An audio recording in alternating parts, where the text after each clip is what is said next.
কত সুন্দর আলতা দিঘির চিত্রটি দেখা যাচ্ছে, এত সুন্দর লাগছে। যতই উপরে উঠছি ততই দেখে আমি মুগ্ধ হচ্ছি। আপনাদের কেমন লাগছে একটু কমেন্টে জানান। দেখুন বন্ধুরা, হ্যালো গাইস, আমরা যাচ্ছি আলতা দিঘিতে। আজকে আপনাদের আলতা দিঘি ঘুরে দেখাবো আলতা দিঘির সৌন্দর্য। এখানে একটা বিশাল একটি টাওয়ার হয়েছে, চলুন আমরা একটু দেখবো কেমন সৌন্দর্য করেছে আলতা দিঘির সেই টাওয়ারটি। বন্ধুরা, এটি আমার ফার্স্ট ব্লগ। আপনাদের সবাইকে সালিম সাদমান ব্লগ থেকে শুভেচ্ছা জানাচ্ছি। আমি সালিম সাদমান। আমরা জয়পুরহাটের পাঁচবিবি থেকে একটি অটোরিকশা করে সবুজের বুক চিরে আলতাদিঘি জাতীয় উদ্যানের উদ্দেশ্যে যাত্রা শুরু করেছি। বন্ধুরা, রাস্তার প্রাকৃতিক সৌন্দর্য যে কত সুন্দর, এই রাস্তায় না আসলে আমি কোনোদিনও বুঝতে পারতাম না। আমরা মেইন রাস্তা ব্যবহার না করে গ্রামের ভিতর দিয়ে শর্টকাট রাস্তা ব্যবহার করছি। আলতাদিঘিতে দুই ভাবে যাওয়া যায়, জয়পুরহাটের রোড দিয়ে ধামরহাট, ধামরহাট থেকে আলতাদিঘি। ধামরহাট থেকে আলতাদিঘির দূরত্ব মাত্র 5 কিলোমিটার। ঢাকা থেকে আলতাদিঘি আসতে চাইলে ঢাকা টু নওগাঁ, আবার ঢাকা টু ধামরহাট আসতে পারবেন। আমরা যাচ্ছি একেবারে প্রত্যন্ত গ্রামের রাস্তা দিয়ে। বন্ধুরা, গ্রামের রাস্তাগুলো যে এত সুন্দর, যা দেখলে যে কেউ মুগ্ধ হবেন। বন্ধুরা, 50 মিনিট জার্নির পর আমরা অবশেষে চলে আসলাম আলতাদিঘিতে। এই জায়গাটি আমার কাছে একেবারে নতুন। আমি এই আলতাদিঘিতে এসেছিলাম 2010 থেকে 2011 সালের দিকে। এই রাস্তা এবং দুপাশের দোকানগুলো গড়ে উঠেছে এই ওয়াচ টাওয়ারকে কেন্দ্র করে। এগুলো আগে কিছুই ছিল না। এই ওয়াচ টাওয়ার দেখার জন্য সারা দেশের এবং উত্তরবঙ্গের মানুষ এখানে এসে ভিড় করছে। দূর দূরান্ত থেকে দর্শনার্থী এখানে এসে তারা খেলাধুলা, হইচই, আনন্দ বিনোদন করছে। বন্ধুরা, এই হলো আলতাদিঘির ওয়াচ টাওয়ার। বন্ধুরা, নান্দনিক এই টাওয়ারটি এখনো আনুষ্ঠানিকভাবে উদ্বোধন করা হয় নাই, সম্পূর্ণ কাজ এখনো শেষ হয়নি। হ্যালো গাইস, আমরা চলে এসেছি আলতাদিঘিতে। আলতাদিঘির সৌন্দর্য দেখতে আমরা চলে এসেছি। এখানে একটা সুবিস্তৃত টাওয়ার হয়েছে, এই টাওয়ারটা আজকে আপনাদের দেখাবো। এই যে সে টাওয়ার,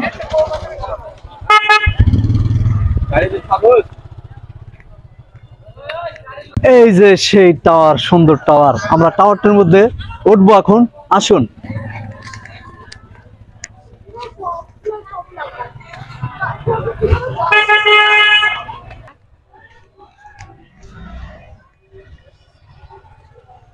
আসো আসো আসো আসো, আমরা উপরে উঠবো।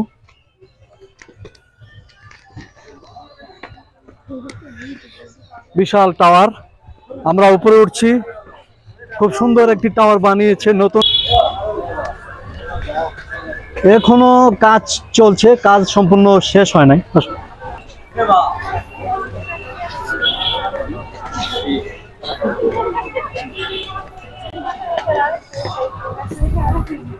খুব সুন্দর ভিউ দেখা যাচ্ছে। আসো। হ্যাঁ, এ কি অবস্থা আলতাদিঘির! আমি কি দেখছি এটা, আমি তো বিশ্বাস করতে পারছি না। এই যে সেই আলতাদিঘি। বন্ধুরা, সংস্কারের নামে কাটা হয়েছে চারপাশের বৃক্ষগুলো। একসময় সবুজে ঘেরা আলতাদিঘি জাতীয় উদ্যান এখন যেন এক টুকরো মরুভূমি। কেমন? হ্যাঁ, অনেক সুন্দর না? কেমন সুন্দর লাগছে আলতাদিঘি। আর একটু উপরে যাব।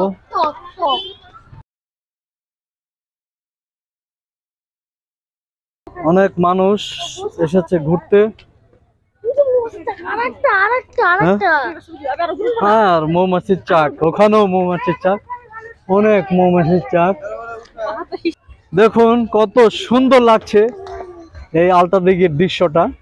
আশেপাশে সব গাছ ছিল, সব কেটে ফেলেছে। অনেক অনেক দর্শনার্থীরা চলে এসেছে এখানে, সবাই ছবি উঠাচ্ছে। আসো, আমরা আরো উপরে উঠবো, আমরা আরো উপরে উঠবো। এই যে অনেক উপরে উঠে গেছি, আমরা অনেক উপরে উঠে যাব।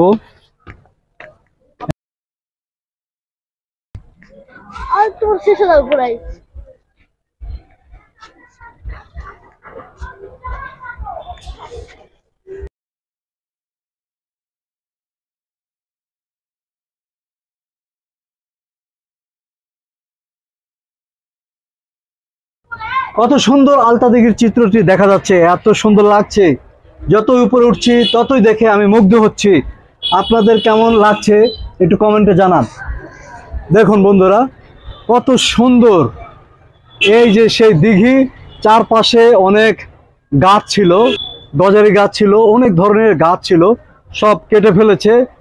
আগের গাছগুলো যদি কাটা না হতো তাহলে এই টাওয়ার থেকে আলতা দিঘি কেমন লাগতো কমেন্ট করে জানিয়ে দিবেন। বন বিভাগের তথ্য মতে তারা 1000 গাছ কেটেছে এবং নতুন করে 3000 গাছ রোপণ করা হয়েছে। আলতাদিঘি নওগাঁ জেলার ধামরহাট উপজেলায় অবস্থিত।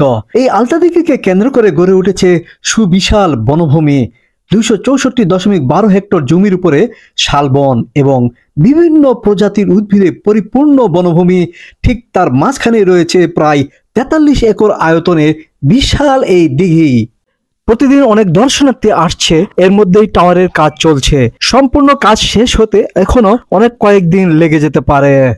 পরিবেশ এবং বন বিভাগ 2011 সালে এই আলতাদিঘিকে জাতীয় উদ্যান ঘোষণা করেছেন। আলতাদিঘির চিত্র আসাম, সেই মুগ্ধ হয়ে গেলাম। এদিকে সব গজারি গাছ।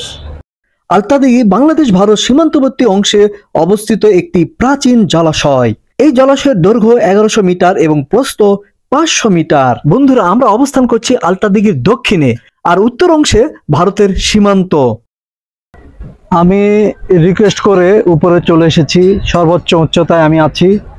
নিচের দৃশ্যটি কেমন লাগছে দেখুন। ওয়াচ টাওয়ারের সর্বোচ্চ উচ্চতা থেকে নিচের সবুজ প্রকৃতি কতটা সুন্দর। আমরা আলতাদিঘির পার থেকে টাওয়ারটা দেখছি। টাওয়ারটা আপনাদের দেখাচ্ছি, খুব সুন্দর টাওয়ার। টাওয়ারের পরে এই যে আলতাদিঘির সৌন্দর্য। স্থানীয় মানুষের মুখে একটি লোককাহিনী প্রচলিত আছে, এই কাহিনীটি আমরা এখন শুনবো। আসসালামু আলাইকুম, কেমন আছেন আপনি? আলহামদুলিল্লাহ, ভালো আছি। ভালো আছেন। এই জায়গাটা অনেক সুন্দর, আর এই জায়গাটা নিয়ে অনেক গল্প রয়েছে। এই গল্পটি কি আসলে সত্য নাকি আপনার কাছ থেকে একটু জানতে চাই। বিস্তারিত আলতাদিঘি সম্পর্কে একটু আপনি কি জানেন একটু বলবেন প্লিজ। আলতাদিঘি জাতীয় উদ্যান আসলে খুব ভালো একটা পর্যটক এলাকা। এখানে মনে করেন যে আপনার শীতকালীন অতিথি পাখি আসে। আর আলতাদিঘি মনে করেন যে প্রাকৃতিক সৌন্দর্য, শালবাগান, তৎসংলগ্ন আপনার হলো ইন্ডিয়া উত্তর পাশে একটা দিঘির পুর ঘেঁষে। দেখতে মোটামুটি আল্লাহর রহম খুবই সুন্দর আর কি। পর্যটকরা আসে, এই জন্য আর কি ভালোই লাগে আর কি দেখতে। আচ্ছা, এটা হলো কত সালে জাতীয় উদ্যান ঘোষণা করেছে? 2011 সালে জাতীয় উদ্যান ঘোষণা করেছে। 2011 সালে। আপনি কি এখানে কর্মরত রয়েছেন? আমি ওইরকম নয় আর কি, আর এমনি তারপরে দেখাশোনা করি আর কি। আপনি দেখাশোনা করছেন। আচ্ছা, এটার যে একটা গল্প আছে আলতাদিঘি নামের একটা যে গল্প, এটা কতখানি সত্য একটু প্লিজ বলবেন। সেই আপনার আগের আমলে সেই রাজা রানী ছিল, ওই রানী রাজার কাছে বায়না ধরেছিল আর কি যে এখানে লোকজনের অসুবিধা, পানির খুব অভাব ছিল সেই সময়, দিঘি খনন করার জন্য। আর রাজার সাথে বায়না ধরে তখন ওই রানী বলেছে যে আমি যতদূর পায়ে হাঁটে যাব ততদূর পর্যন্ত একটা দিঘি খনন করে দিতে হবে। তো সেই মোতাবেক মনে করেন যে আপনার হাঁটতে হাঁটতে আর রানী অনেক দূরে চলে যায়। তখনকার রাজার ওই সঙ্গে যে বরকন্দাজ থাকে, এরা ওই রানীর পায়ে আলতা ঢালে দিয়েছিল। সেই সময় আলতা ঢালে দিয়ে বলেছে যে রানীমা আপনার পা ফেটে গেছে। তখন রানীমা যেখানে দাঁড়াইছে সেই জায়গা পর্যন্ত আসলে মূলত দিঘিটা খনন করা হয়েছে। মানে বেশি দূর গেলে আরো বেশি খনন করতে হবে, সেজন্য আলতা ঢালে দেয় আর আলতা ঢালে দেয়। আচ্ছা, আলতা দিঘি নামকরণ করেছে আর কি, আমরা যতটুকু জানি আর কি।